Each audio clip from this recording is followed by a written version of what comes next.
Today we present the second of two programs about the old American West.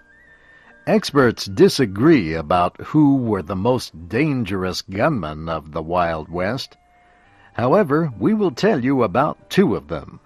One was an outlaw, and one was a lawman. There have been hundreds of movies and television programs about the wild and lawless American West. Thousands of books have been written about it. This famous time in American history only lasted about 70 years. The first recorded shooting incident by a person who was a professional gunman took place in Texas in 1854. This violent period ended in about 1924. Some people living in the West at this time became famous.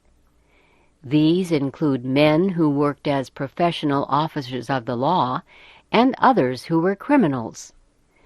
Their names were Wyatt Earp, Doc Holliday, Bat Masterson, Billy the Kid, Wild Bill Hickok, and the brothers Jesse and Frank James. Books, movies, and television programs have made these men more famous today than they were when they were alive. Some of the stories about them are true, but most are only stories. Here are two true stories of the Old West. Our first story begins with a very old photograph that was made in the little town of Pecos, Texas. Close your eyes for a few moments and imagine a very old photograph. The photograph was taken inside a saloon, a place that served alcohol drinks. It was also where people played card games for money. The photograph clearly shows a group of men sitting in chairs around two tables. Other men are standing against the wall. It is easy to tell that it must be a cold day because several of the men are sitting near a wood stove for warmth. Most of the men are looking at the camera. Most wear boots and the large hats made famous by cowboys. One man wears a smaller white hat. He is not looking at the camera.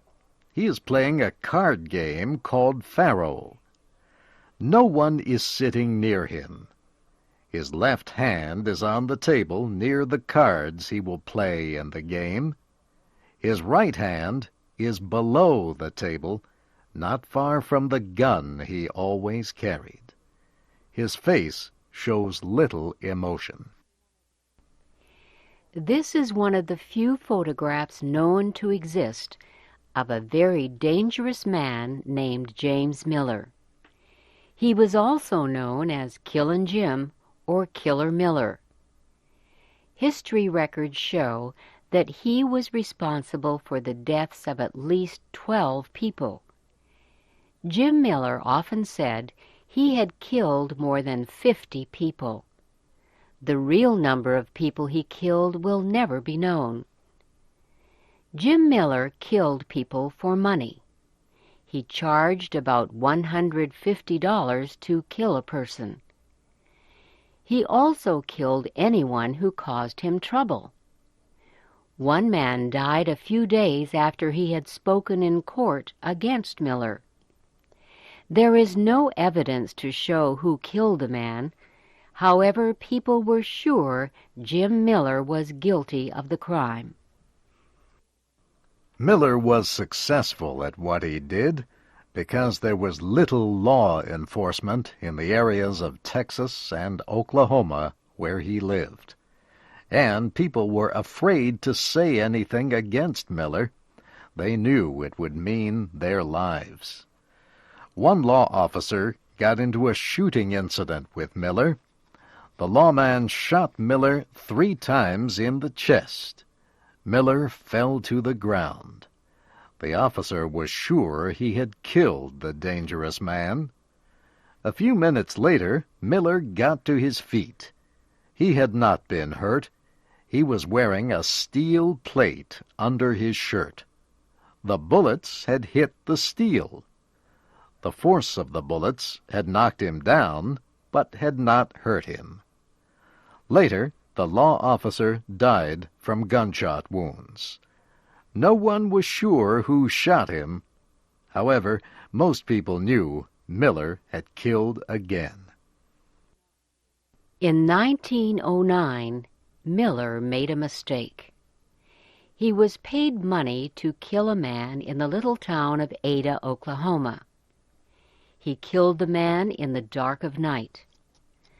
Later, Miller was arrested for the crime. The citizens of Ada knew he had been arrested several times, but had always been released for lack of evidence. Also, many people were afraid to speak in court against Miller. Many of the citizens of Ada thought Miller would escape justice again. On Sunday morning, April 19th, the citizens of Ada attacked the jail where Miller was being kept. They took him to a barn and hanged him.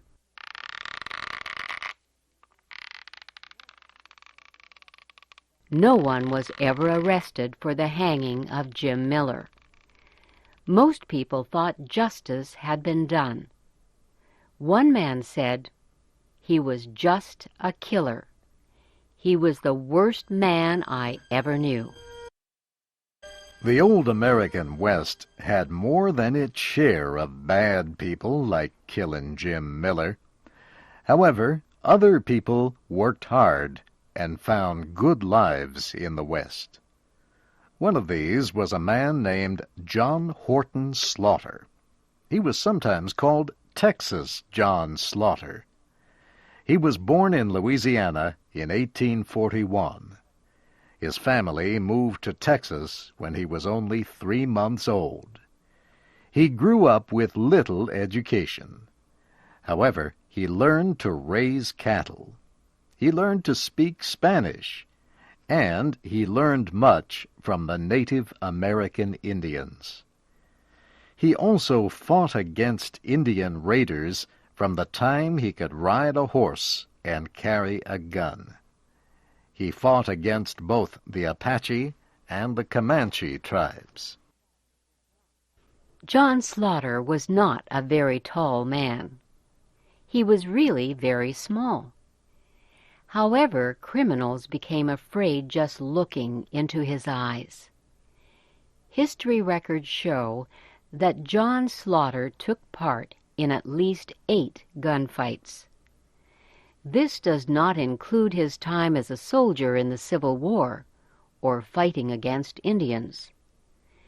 The records show that he was forced to kill at least 4 men and possibly 2 others. These recorded shooting incidents took place when he was an officer of the law. There may have been several more. People who knew John Slaughter said there was no doubt they were dealing with an extremely serious man, a man who could be very dangerous. One friend of John Slaughter said Texas John was the meanest good man he ever met.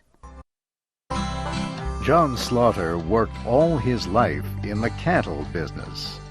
He took part in some of the first movements of huge cattle herds from Texas to the railroads in the state of Kansas.